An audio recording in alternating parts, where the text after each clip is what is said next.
Fermé depuis 1931, le Grand Filon livre encore par endroits ses trésors. Les premières traces écrites des mines des Urtières remontent au XIe siècle.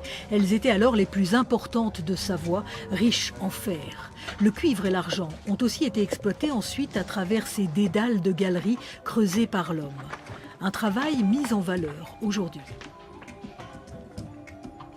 L'intérêt de cette galerie, c'est qu'elle a été exploitée à l'époque industrielle par la compagnie Schneider.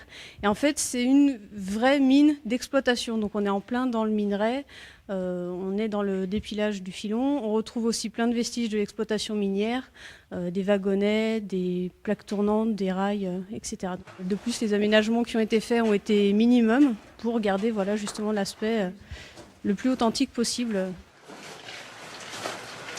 Après un diagnostic géotechnique, le renforcement de certains piliers de soutènement, la purge de roches et l'aménagement de chemins, un parcours de 550 mètres parmi les 22 km de la galerie Sainte-Barbe est désormais accessible. Mais marcher dans les pas des mineurs, ça se mérite.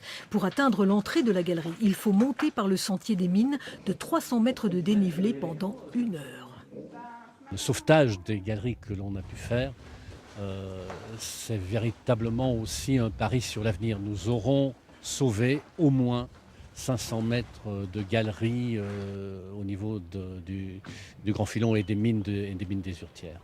Ce que nous allons pouvoir montrer aux gens, à mon avis, est incomparable si on situe, ne serait-ce qu'au niveau, des 2 départements de la Savoie et de la Haute-Savoie. Ce sera la seule mine de cette envergure qui sera accessible au public.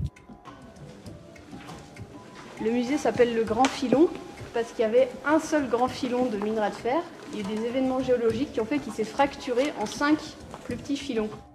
Cette nouvelle expérience souterraine s'ajoute aux autres voyages dans le temps que propose déjà le site minier du Grand Filon. La petite galerie Saint-Louis, le musée et l'école des enfants mineurs reconstituée. L'ouverture au public de la galerie Sainte-Barbe est prévue le 17 mai.